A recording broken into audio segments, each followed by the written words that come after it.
Dang, Off-White is so cool. I just wish it was more readily available and I could afford it. Maybe someday. Wait a second.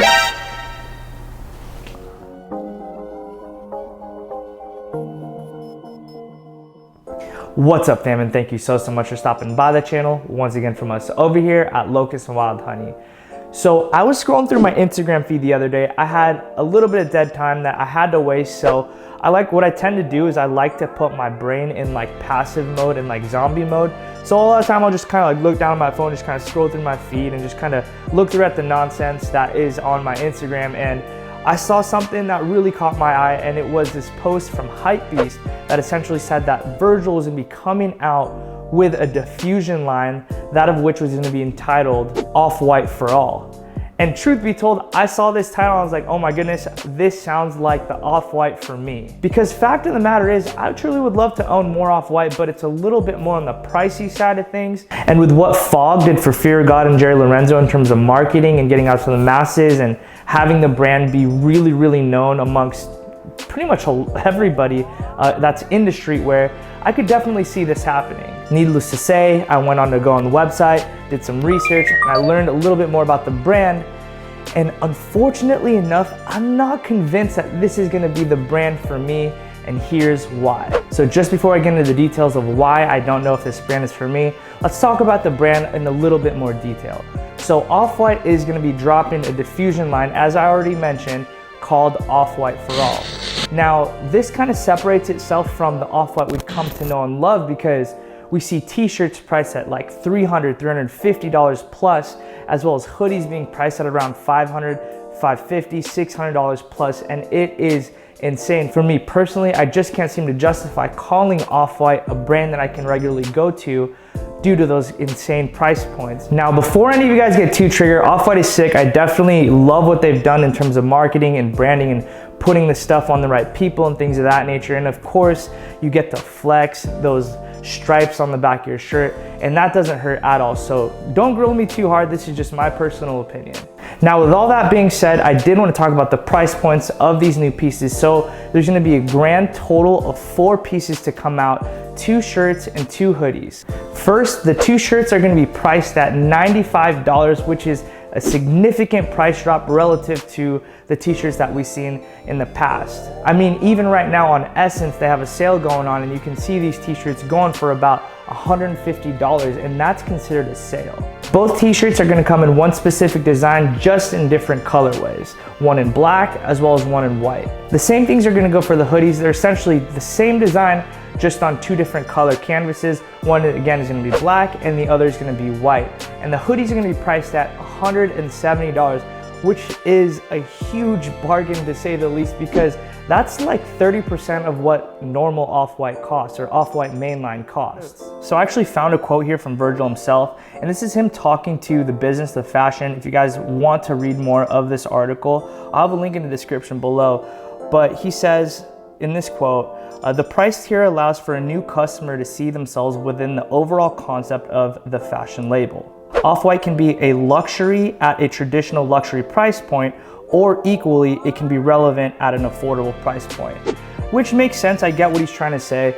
From my understanding, he's essentially just saying that a huge demographic, or a wider demographic of the spectrum of this market of streetwear can reach Off-White to some degree if you can pay that $95 price point to get into the entry-level t-shirts. So to answer the question, why don't I believe this brand will be for me personally, and why do I not believe that Off-White for All will fall vastly short of what its name entails? First and foremost, it'll only be available at 11 small stores, that of which are the Off-White boutiques. After a bit of research, it says that it'll never be available online. Now, that might be subject to change, which I hope that's the case, but it says that it's not going to be available online and only at the 11 flagship stores. Among those stores, New York City, London, and Paris are on the list. If you guys want to check out the rest of the list, I will have a link in the description as well if you guys need a little bit of help looking for the Off-White flagship stores. Hopefully that's helpful. Now, with all that being said, how is this going to be a brand for all? if only 11 stores in the world is gonna get them, that's in the world, and that seems like crazy limited distribution in my personal opinion. Of course, this is a huge marketing tactic that the hype and the streetwear world has been using for years and years and years now, and it absolutely makes sense. I'm not like hating or anything of that nature. I'm just talking from a consumer standpoint. This can't be a brand for all people if the only way most people are gonna be able to attain this stuff is paying resale. Now let's talk about the resale aspect of things. The t-shirts are gonna be priced at $95 and the hoodies are gonna be priced at $170. Logistically speaking, I personally wouldn't be surprised if we saw at least an 100% markup on these garments, making the t-shirts almost $200 and the hoodies right around $350. That would honestly make sense to me. Resellers want to eat too. Of course, they're gonna put their capital into purchasing these goods. They're gonna get it to you, and they obviously went and got it for you. So I can understand them trying to really gain as much capital as they can. And we see that's already been the case. As you can see here on eBay, the prices are kind of right around what we just talked about. Now, as an average consumer, as an average patron of the brand, somebody just kind of looking to purchase it, that doesn't live near these 11 major cities that have these Off-White flagship stores. Let's look at the price that I would pay for resale relative to the mainline prices.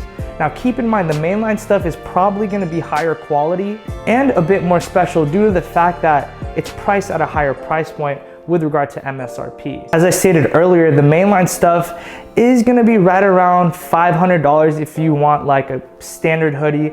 And then if you're gonna be looking at the t-shirts, on sale you can get them for like $150.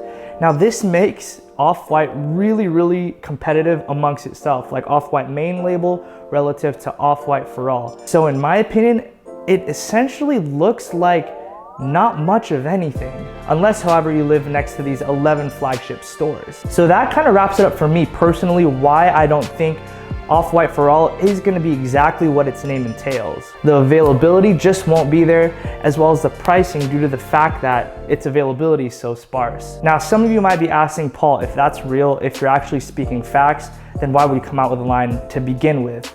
Like, that doesn't make any sense. And it actually does, and here's why. These designers, man, whether it's Jerry or it's Virgil or Kanye or whomever, they've done such a great job of not only innovating with regard to like what they produce, but they're also very, very savvy businessmen. Off-White Nike sold out so stinking fast, and it was so hard to get that into the hands of the average consumer. And that, to me personally, is the only reasonably price point thing that's come out from Off-White. The stuff in the store, it seems so unattainable for most people. And now we can kind of go over and to see what Fog has done for Fear of God and that whole genre and that whole aesthetic.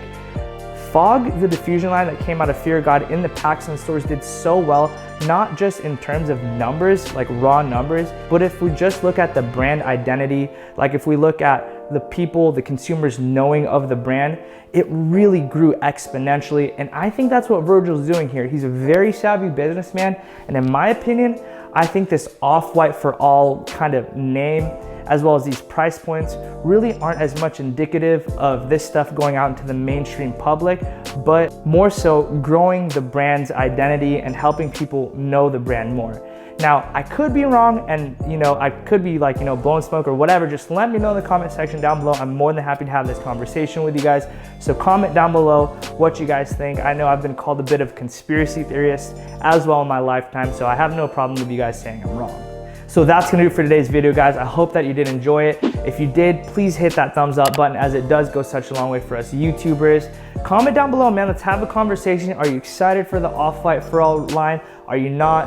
What do you think overall? Don't forget to check out in the description as well if you guys want to see more information with regard to stores or links or anything of that nature. If you found this video helpful, even in the slightest, please like the video because it helps a ton. If you didn't like it, I would totally understand if you hit the dislike button as well. For more content like this, hit the subscribe button, join the notification team because they are the best. And with all that being said, guys, as I end every video here at Locust&WildHoney, I'm gonna say peace and be blessed.